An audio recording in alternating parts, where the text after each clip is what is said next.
Welcome to another program in our series, Freethinking Forum.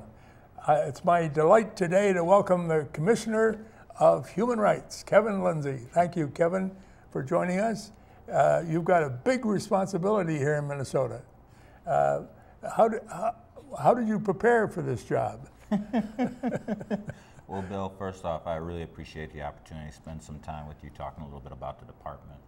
My background, I'm educated, trained as an attorney. I came to the Twin Cities in 1991 to practice law and enjoyed that. I've had a chance to also volunteer in a wide variety of different areas. I used to serve on a board which dealt with issues concerning individuals with disabilities. I also serve as, and still do, as one of the commissioners for the St. Paul Public Housing Authority. In that capacity, it's similar to sort of as a board member on a nonprofit board. We meet once a month. It is not my full-time avocation by any means. But those issues as relates to housing, dealing with issues with people with disabilities, and practicing law in the area of employment, it gives me a rich background for the work that I take on as a commissioner. Good. And now, what is the Department of Human Rights role and mission?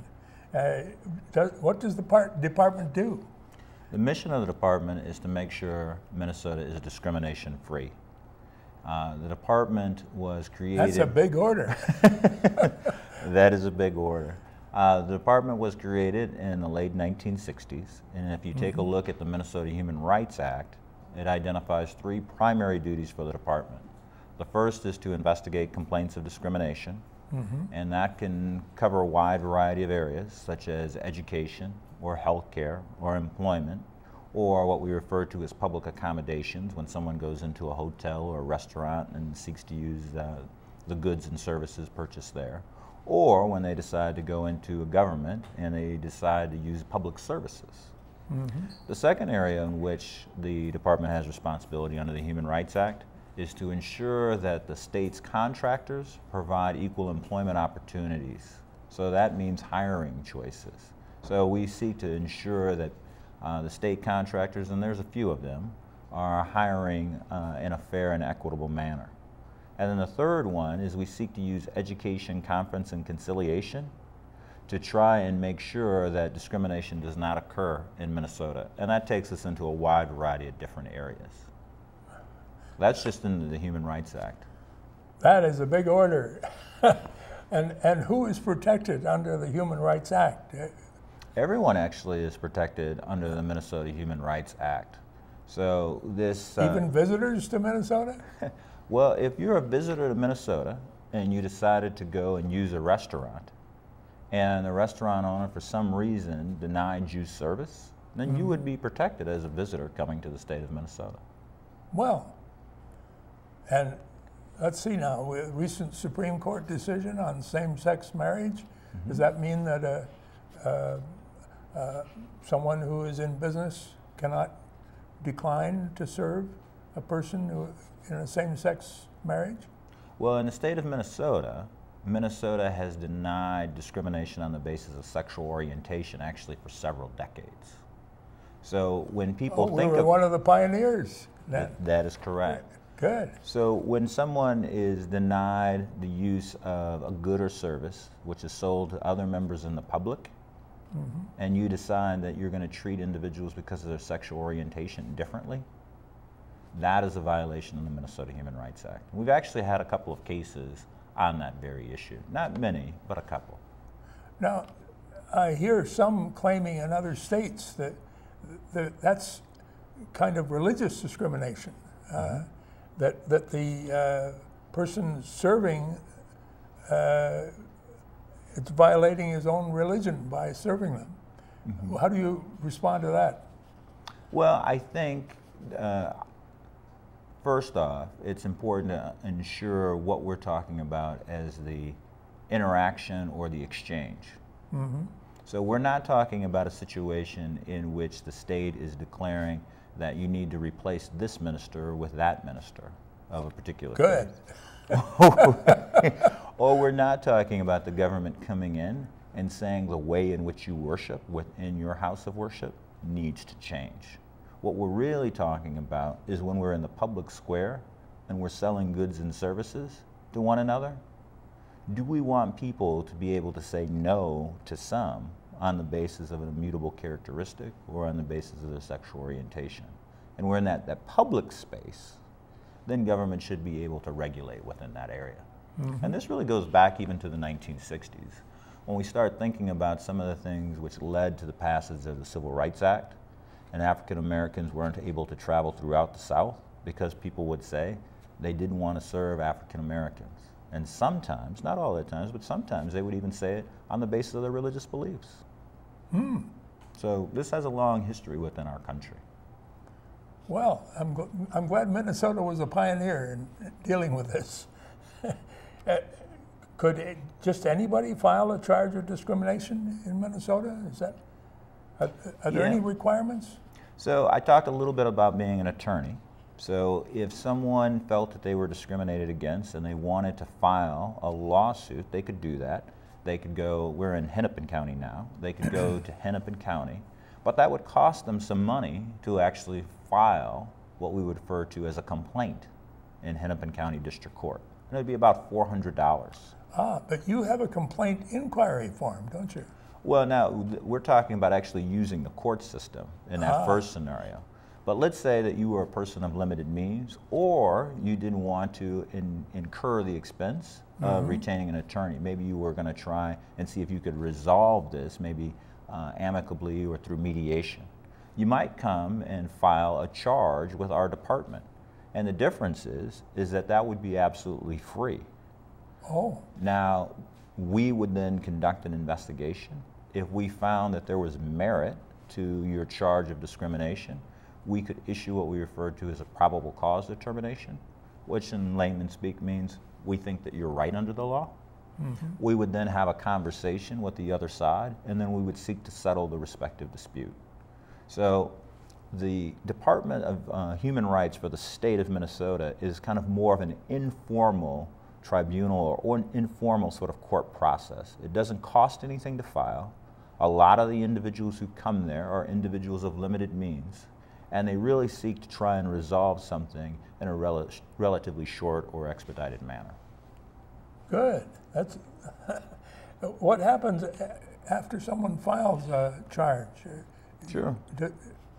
Is there more to say on that? Well, I think one of the things which is interesting about when someone files a charge of discrimination is that sometimes we'll look at a particular case and we will say that on its face that we see discrimination. That's not going to be something which would happen in a court system, right? So there the judge is going to allow the parties to provide some information to him or her before that they go forward in a court proceeding.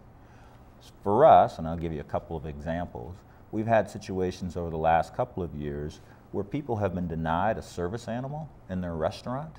Oh, when they have a service animal because they're blind or deaf or something? Correct. So when they go into the restaurant owner, not aware that they should provide an accommodation to that person, tells them that they won't serve them within the restaurant. So we've had a couple of those charges. We'll have an informal conversation with the restaurant owner. Sometimes we'll bring the two parties together in the same room and we'll seek to resolve or settle the dispute at that point in time. So for us, we feel that we can be very flexible in trying to resolve disputes. Good. And what kind of discrimination? Well, first of all, how long does it take for the department to investigate a charge? Sure. So it varies. One of the things that I'm very proud of is the work of my staff over the last 4 years. When I started as commissioner, there were actually some cases, because of, I would say, historical funding within the state, that were as old as 850 days. Ooh, that's a long time. 850 days. And when I was looking back as relates to the number of charges that we were investigating at that point in time, we were averaging around 250 charges a year. So the good news, and I'm happy to be able to share that with you, is we've now quadrupled our efficiency in investigating charges of discrimination. So last year we were just short of 900 cases which we investigated, And we have dramatically reduced the length of time. So now we have cases which are in the 200s as it relates to days of investigation. Only 200 days? Yes. Good. So what kind of discrimination seems to be happening the most, and the results of these most cases? Sure. So again, the most common type of discrimination which occurs within our department, which we investigate, is an employment discrimination case. So a situation in which someone is terminated on the job, is refused an offer of employment, or might be provided or not provided a reasonable accommodation on the job. So those employment type of cases. Now within employment, which is about 60 to 65% of that 900 charges that we investigated last year, when you look at those employment cases, the most common ones are disability, then followed by age, race, and gender. So not probably a surprise. Old age, young age? Well, that's a good question. So in the state of Minnesota, under the Human Rights Act, once you reach the age of majority, which is 18, you are able to bring an age discrimination action under the Human Rights Act. If we were in federal court, there is an act which is referred to as the Age Discrimination in Employment Act, and you have to at least be 40 years of age in order to bring a claim for discrimination under the Age Discrimination in Employment Act. That's quite a difference. That is a big difference. So, and we do have some cases where individuals feel that they're being discriminated on the basis of their age, and they have a claim, or they have a claim under state law, but they would not have a claim under federal law. Now,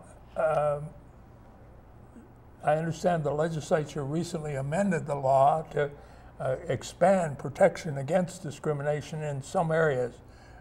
What could you talk about that? Yeah, so in the last couple of years, there's been a couple of developments which have occurred. I'm going to talk first a little bit about ban the box. Yes, I've heard of that. Yeah, so this is about felony? Yes, that's exactly right. So it's about individuals under what we refer to as a Criminal Rehabilitation Offenders Act, which is right next to actually the Human Rights Act. So that law has been on the books for quite some time, and here's what I mean by ban the box.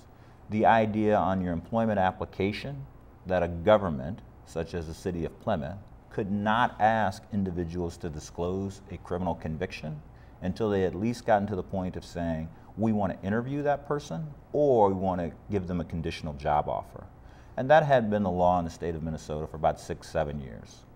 About 2.5 years ago, the legislature amended that law and gave us the responsibility for ensuring that private employers did not ask information about criminal background until a conditional job offer had been made, or at least you had decided to interview that person. Now, there are some exemptions under the law for certain employers because of either federal or state statutory responsibilities to ask the information prior to extending an interview or conditional job offer. But other than that, if someone sees an employment application, they could contact our office. That's a violation of the law. Then we seek to ensure that those employers don't do it. So that's one expansion of the responsibility of the department under the law beyond the Human Rights Act. Now, as it relates to the Human Rights Act, this past session, there are a couple of big changes, actually. The first relates to women in pregnancy accommodations. Oh, yes. I interviewed the woman that was behind that legislation just a few weeks ago. Okay. So in that area, one of the unique novel things what the Minnesota legislature did with the Women's Economic Security Act is that they now allow women to go to their employer and ask for accommodation, such as being able to use the restroom more frequently, be able to take more water breaks, or deciding that they don't want to lift more than 20 pounds until they deliver the child. Those changes under the law really make Minnesota unique because those accommodations don't exist in other states Really? unless the woman can show that she would meet the definition of being an individual with a disability. Well, I don't consider pregnancy a disability. No, but that's the way, unfortunately, the law has been interpreted as relates to the Federal Pregnancy Discrimination Act. Really? Yeah. So we're in the forefront again. We are in the forefront again on that respective issue. And I understand that this change in the law carried over to female in correctional care. Is it? Are you aware of that one? Well, there are other changes under the Women's Economic Security Act. You said we only have 30 minutes. I may have to come back and talk about the other changes. On to more things. Well, there was also familial status, which I think is also a very big issue, though. I do want to share with your listeners on that. Okay, yes. So on that one, to the extent that someone needs to take care of their spouse or their child, employers can't discriminate against the employee when they seek to do that. So that was a new change. Familial status was a protected area as relates to the area of housing discrimination. Mm-hmm. Now it has been extended to employment. And I think the legislature really sees and understands that there is a need to ensure that employees aren't discriminated against because of responsibilities to take care of their loved ones. Good. Well, we make room for love here in Minnesota. And now I understand that a lot of your cases, 20%, involve something like reprisal. Wow. Mm. Could you talk about what that is and how the Human Rights Act protects against reprisal? Yeah, so when we say reprisal, what lawyers are referring to is preventing individuals from retaliating against someone. Yeah. And in the last 20 to 25 years, we have seen in the federal courts and in state courts a dramatic increase in the number of retaliation claims being brought against employees. And increase? I would think it would decrease. Unfortunately, it's not the case. Oh. So the Equal Employment Opportunity Commission at the federal level, if you look at their strategic initiatives, this is one of the 7 strategic initiatives that they have, is to really focus on and try and reduce retaliation claims which are occurring in the workplace. So for us, we do see about 20% of our cases are retaliation cases. And it's important, not just if you claim discrimination, but if you support a friend of yours in the workplace to file a claim, or you participate as a witness, you are also protected. Well, that's important for people to know. I think that is important. They can help out a friend who's being given a raw deal. No, that's very important. Yeah. I think one other area as it relates to that, which is closely related, is individuals who are undocumented workers. Yes. So sometimes we'll have a situation in which someone is an undocumented worker. They also are protected under federal law and state anti-discrimination statutes. So it was an unfortunate case on the facts, but I was glad that the staff did a great job investigating it. It was a situation in which a woman was subjected to sexually suggestive comments and activity by her male supervisor. And she initially was under the impression because she was an undocumented worker, she couldn't come forward. But fortunately, some of the folks within her workplace were aware that she could, and then she brought the charge to the department, and then we were able to address the situation. Good. Now, are there other agencies that also investigate charges of discrimination? Is your department unique? Yeah, so most people in the state of Minnesota know that there is a Minneapolis Human Rights Department and a St. Paul Human Rights Department. Those agencies are limited to the boundaries of those respective cities. Mm-hmm. The subject matter area in which they investigate is pretty similar to the department's subject matter jurisdiction. Now, the interesting thing about the department when you think about federal agencies is that we sort of act as similar to like the Department of Justice when we investigate claims of discrimination in education, or again like the Department of Justice public access issues, or we act as the Housing and Urban Development federal state counterpart when we investigate claims of housing discrimination, and we act as a state counterpart for the Equal Employment Opportunity Commission in employment. So yes, those 4 federal agencies from time to time might participate in investigations, but they probably don't have the same level of resources that the State Department has. And when we seek and we work in those other subject matter areas, we're acting very akin to sort of the federal agencies. Now, since there is a Minneapolis and a St. Paul human rights office, does that mean that you get less complaints to handle from those areas? No, unfortunately, that's not the case. The caseload for the Minnesota Department of Human Rights is probably 3.5 to 4.5 times as much as Minneapolis and St. Paul combined. Mm. And that's statewide. Yeah, and then when you take a look at the state, there's 87 counties in the state. When I last asked staff to examine which counties we at least had one active file in, the number approached 70 counties. 70 out of 87 counties? Yes. Wow. So, do you believe that things are getting better in Minnesota in terms of discrimination? On some issues, I do think that we're getting better. I think, though, we have to be honest with ourselves to say that there are still other issues out there for us to address and really combat. But there's some signs of progress. Well, I think the conversation which we had as relates to photo ID a couple of years ago, and we had the opportunity to sit down with folks from the Plymouth Human Rights Commission here locally and talking about that. Minnesota, again, was one of the few states was actually able to defeat that photo ID. And I think it was really on the strength of understanding the history of how people have been denied opportunities to the ballot box. So I'm very heartened by that. Well, good. Yeah. I worked on civil rights in Selma, Alabama, and Jackson, Mississippi, and Iowa, and now here, and worked on helping defeat that requirement of voter ID. Well, I really appreciate your respective effort now and then. Are you seeing different types of cases that it might have than you might have a few years ago? Is discrimination now happening in different ways?